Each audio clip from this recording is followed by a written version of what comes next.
Selain itu, Thiago Motta bisa dianggap sebagai salah satu legenda sukses Inter ya. Jadi dia pasti akan mendapatkan respect di ruang ganti. Dia akan dihormati, omongannya bakal didengar. Hal yang sulit dilakukan oleh Inzaghi sekarang. Jerewetan ceking kita, nyerewetin apa aja. Teman-teman yang sedang kalian saksikan saat ini adalah Cerewetin Inter. Apa kabar teman-teman semua? Selamat berhari Jumat. Ada berita mengejutkan dari La Gazzetta dello Sport. Mereka bilang bahwa klub-klub besar Premier League berusaha mendekati Onana. Menurut Gazzetta, Inter tidak ingin menjual Onana, tetapi kalau ada tawaran di kisaran 60-70 juta, Inter bersedia melepas. Dan sebagai pengganti Onana, Inter akan mengejar Vicario. Di sini disebutkan Inter telah mengontak agen kiper Empoli tersebut. Gimana nih teman-teman? Setuju nggak Onana dijual lalu diganti oleh Vicario setelah 1 tahun doang membela Inter? Kalau gua pribadi teman-teman, aduh sayang banget, gue setuju lagi teman-teman. Ya sudahlah, ngejual Onana dengan harga 60 juta itu lumayan banget. Uangnya bisa buat beli pemain di posisi lainnya. Lagi pula selain itu, menurut gue Vicario itu bagus sih. Gue beberapa kali lihat penampilan Empoli, gue suka banget. Menurut gue Vicario itu modern goalkeeper ya. Dia jago passing, dia berani passing-passing pendek, dan umpan-umpan jauhnya juga akurat banget. Kalau coba gue perbandingkan antara Onana dan Vicario, mereka sama-sama berusia 26 tahun, tapi yang membedakan dalam hal pengalaman dan reputasi. Pengalaman Onana jelas jauh lebih lengkap. Dia itu jebolan Akademi Barca, lalu mengkilap bersama Ajax. Dan di musim ini signifikan banget keberadaan Onana bagi permainan Inter. Begitu juga dalam hal reputasi, Onana adalah kiper terbaik di Kamerun dan kemarin dipanggil di Piala Dunia. Sedangkan Vicario sejauh ini di usia 26 tahun, mainnya untuk sekelas Empoli, lalu bahkan di timnas Italia aja dia nggak dipanggil. Jadi sebetulnya dalam dua hal tadi ya, pengalaman dan reputasi, kalau kita ganti Vicario dengan Onana, wah itu jelas sebuah penurunan. Selama ini kan kiper Inter adalah kiper utama tim nasional ya, atau setidaknya dipanggil oleh tim nasional. Ada Julio Cesar, Handanovic, Toldo, siapa lagi, Pagliuca, dan sekarang Onana. Sedangkan Vicario dia sempat sih dipanggil timnas Italia, tapi di internasional break kali ini kayaknya dia nggak dipanggil deh. Nah kalau kiper utama Inter secara pengalaman dan reputasi nggak keren, ini bisa jadi beban tersendiri kalau kita membandingkan dengan rival-rival kita ya.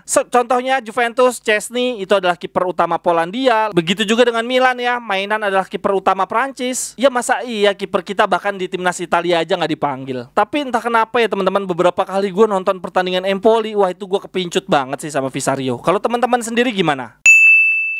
Bagi teman-teman yang usahanya, yang bisnisnya mau gue promosiin, silakan hubungi kontak gue yang ada di kolom deskripsi. Ada 3 cara untuk promosi di YouTube gua. Cara yang pertama akan gua ulas secara langsung. Minumannya enak banget, bisa langsung beli di Instagram. Jersey bolanya juga bagus, bisa langsung dibeli di Facebook. Lalu cara yang kedua, teman-teman bisa kirim produknya ke rumah gua. Nanti gua akan pajang sebagai display di meja seperti ini. Dan kemudian cara yang ketiga, silahkan teman-teman kirimkan gambar atau video pendek ke gua. Nanti gua akan tampilkan di tablet seperti ini. Terima kasih teman-teman. Lalu kabar lainnya dari Cerewetin Inter datang dari Gosens, luar biasa banget. Salut, selamat, dia dapat gelar sarjana psikologi. Keren banget ya teman-teman. Dia kuliah sambil kerja, apa nggak capek coba. Gue sebetulnya punya harapan yang sangat amat besar untuk Gosens. Pingin banget dia bisa jadi pengganti Perisic. Tapi sayangnya sampai dengan detik ini bahkan dia masih kalah bersaing dengan Di Marco. Menurut gua Di Marco tuh bukan level pilar utama tim sebesar Inter sih.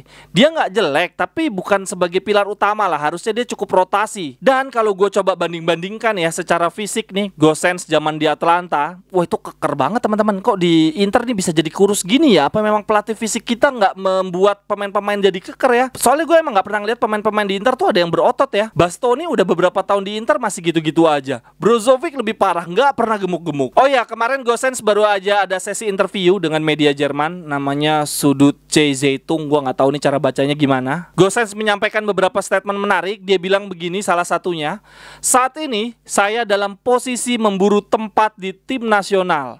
Saya akan mendapatkan kembali tempat saya di sana.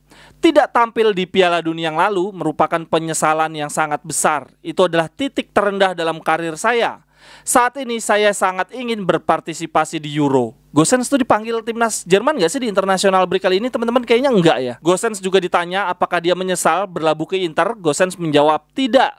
Saat ini saya bermain di salah satu klub terbaik di dunia, bahkan 8 klub terbesar di Eropa. Lalu Gosens menyinggung tentang posisi dia sebagai pemain utama Inter. Gosens bilang begini, saya punya legitimasi, saya diharapkan bisa mengisi posisi wingback kiri utama Inter dan saya harus bisa mendapatkan posisi tersebut. Yang terjadi saat ini di luar dugaan karena saya salah dalam memperkirakan cedera yang saya alami. Saya adalah pemain yang sangat bergantung pada kondisi fisik, namun saya tidak mampu mengembalikan kondisi fisik saya dengan cepat, sehingga saya tidak mampu menunjukkan yang terbaik dalam diri saya di atas lapangan selama beberapa waktu. Ya, semoga Gosens bisa segera kembali ya ke performa puncaknya. Waktu zaman di Atalanta, menurut gua Gosens adalah salah satu wingback kiri terbaik sih di Eropa. Lalu ada berita juga dari Tuttosport, mereka memberitakan ada 4 kandidat pengganti Inzaghi di akhir musim nanti. Yang pertama adalah Conte, lalu Italianonya Fiorentina, kemudian De Zerbi dan Motta. Kalau menurut teman-teman dari 4 kandidat pelatih tadi, siapa yang paling realistis untuk dipilih di akhir musim nanti kalau Inzaghi dipecat? Kalau menurut gua ya, kita mencoba realistis, kayaknya kok sulit menggait Conte, gajinya gede banget. Dan selain itu, Conte pasti pingin pemain-pemain dengan harga mahal juga. Selama Suning masih di Inter gak mungkin banget tuh 2 hal tadi tercapai. Ngegaji Conte dengan biaya tinggi, kemudian menggait pemain-pemain mahal. Sedangkan untuk kandidat lainnya, De Zerbi dan Italiano, menurut gua juga itu gak realistis. Kedua pelatih ini punya formasi andalan 4 back. Itu sama aja kita harus bongkar pasang banyak banget ya untuk susunan pemain kita. Kita harus berinvestasi lagi mencari pemain yang sesuai dengan formasi 4 back. Jadi kalau dilihat dari 4 kandidat tadi, yang paling memungkinkan jelas adalah Thiago Motta. Saat ini di Bologna, Motta tuh bermainnya sangat fleksibel, bisa 3 back, bisa 4 back. Selain itu, Thiago Motta bisa dianggap sebagai salah satu legenda sukses Inter ya. Jadi dia pasti akan mendapatkan respect di ruang ganti. Dia akan dihormati, omongannya bakal didengar. Hal yang sulit dilakukan oleh Inzaghi sekarang. Kemudian terakhir untuk cerewetin Inter hari ini,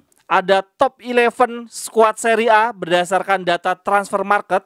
Ini di luar dugaan, ternyata secara statistik Skriniar Bastoni adalah back tengah terbaik di Serie A. Lalu di lini tengah kita juga menyumbangkan nama Barella. Sedangkan di lini depan tidak ada satu pemain pun yang masuk. Sekian dulu untuk cerewetin Inter hari ini teman-teman. Silahkan tuliskan pendapatnya di kolom komentar. Sampai ketemu di cerewetan-cerewetan berikutnya. Bye-bye, thank you.